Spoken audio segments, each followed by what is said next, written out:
On July 20th, 1969, the Lunar Module of the Apollo 11 mission successfully landed on the Moon. Astronauts Neil Armstrong and Buzz Aldrin were inside. After landing, Neil Armstrong attempted to open the door to step onto the Moon. It was a challenge due to high pressure, but he managed to get it open after some effort. As he exited in his heavy spacesuit, the exit was cramped, and accidentally, he hit the top, causing a piece of the lunar module to break off. Neither astronaut realized this because there was no air, so sound didn't travel, and they didn't hear anything. This broken piece was critical. It was the ascent engine arming switch. Without it, their lunar module couldn't take off again, making it impossible to return to Earth. Unaware of this, Neil Armstrong stepped onto the Moon's surface, becoming the first man to do so. But did it really happen? Today, over 50 years later, many people still refuse to believe that humans actually landed on the Moon. Some create their own theories, claiming the entire Apollo 11 mission was a hoax staged by America, suggesting that the scenes were filmed on Earth and the world was deceived. How else can we explain the flag waving without air? What's the truth behind it all?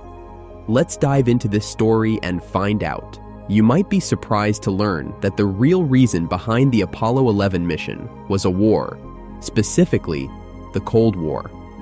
This conflict pitted America against the Soviet Union, leading to fierce competition in the space race.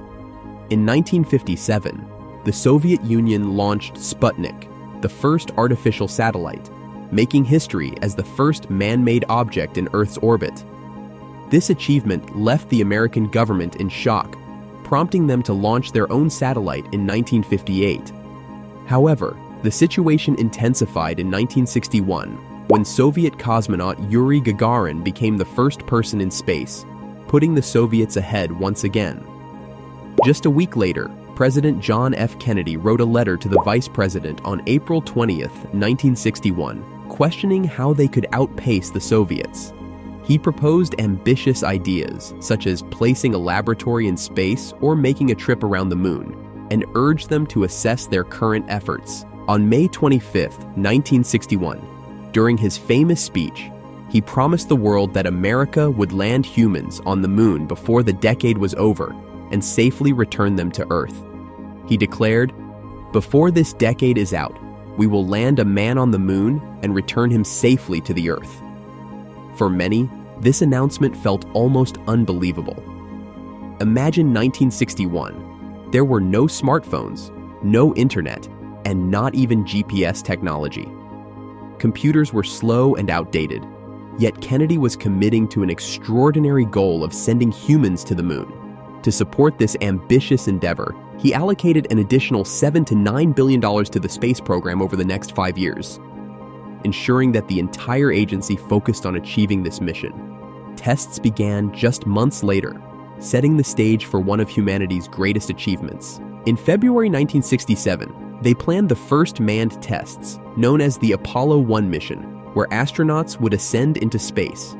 Unfortunately, during a ground test on January 27, 1967, the cabin caught fire, resulting in the tragic deaths of the 3 astronauts. Despite this devastating incident, NASA remained resilient and continued testing. Apollo 4, Apollo 5, and Apollo 6 were all unmanned missions focused on further evaluations. In October 1968, Apollo 7 launched, successfully sending humans back into space. After a bit of time, 3 astronauts were part of this mission.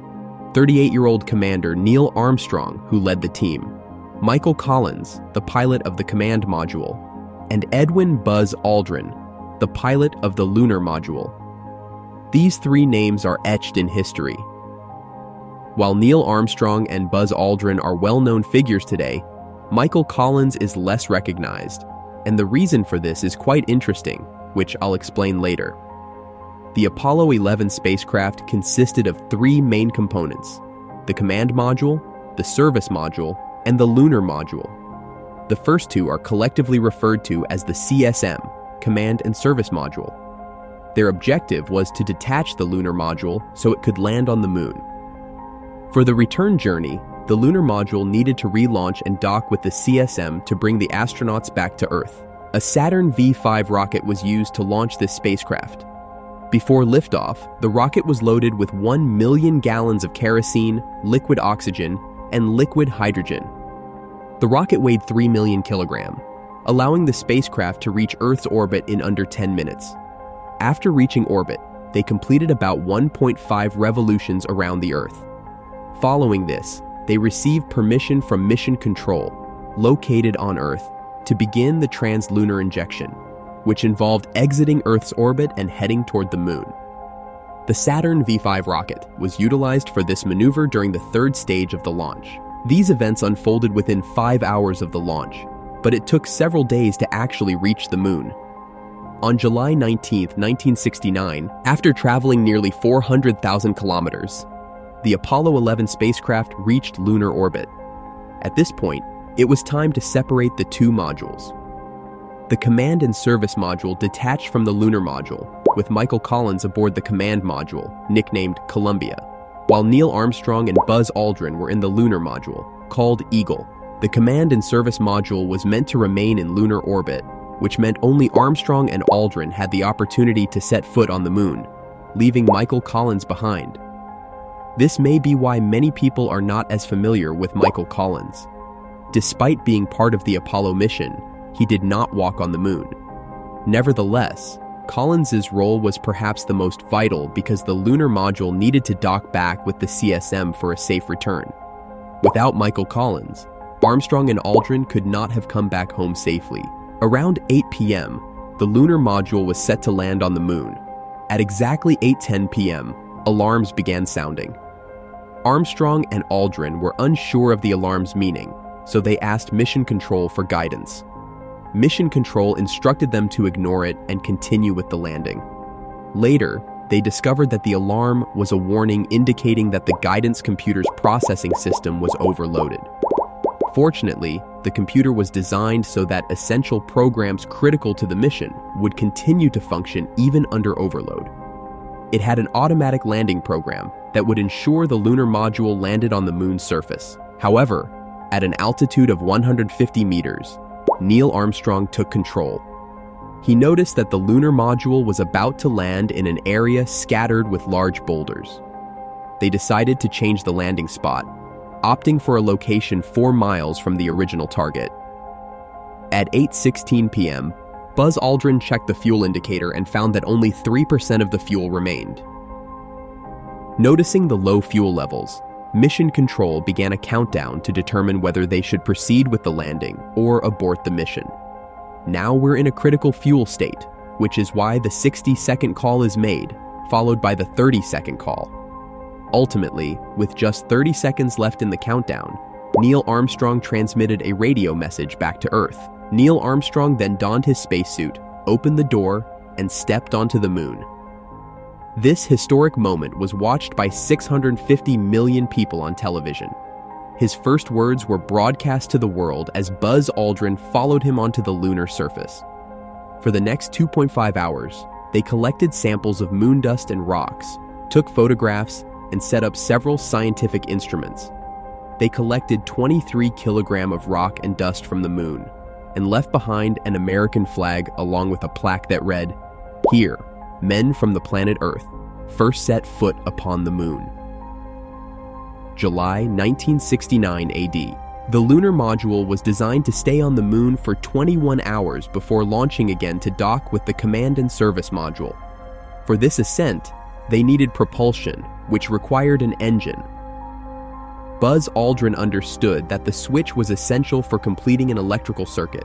They searched for something to bridge the circuit, and Aldrin spotted his ballpoint pen. He used it to reconnect the circuit and restart the engine. Eventually, the lunar module reattached to the CSM, and the 3 astronauts set their course back to Earth. The plan was to separate the Command Module from the Service Module, with the latter expected to disintegrate upon re-entry into the Earth's atmosphere. However, there was a significant risk. If the Service Module were to sustain serious damage, its debris could collide with the Command Module, endangering the astronauts' lives. The risks were so high that President Nixon had even prepared an alternate speech in case the astronauts did not survive. Fortunately, the speech was never needed. The command module safely descended through the Earth's atmosphere, deployed its parachutes, and landed in the ocean. All 3 astronauts were alive and safe, evacuated by rescue ships from the water. It truly was a miracle that they returned home. Despite the mission not going exactly as planned, they faced numerous challenges and managed to overcome them all, ultimately returning safely.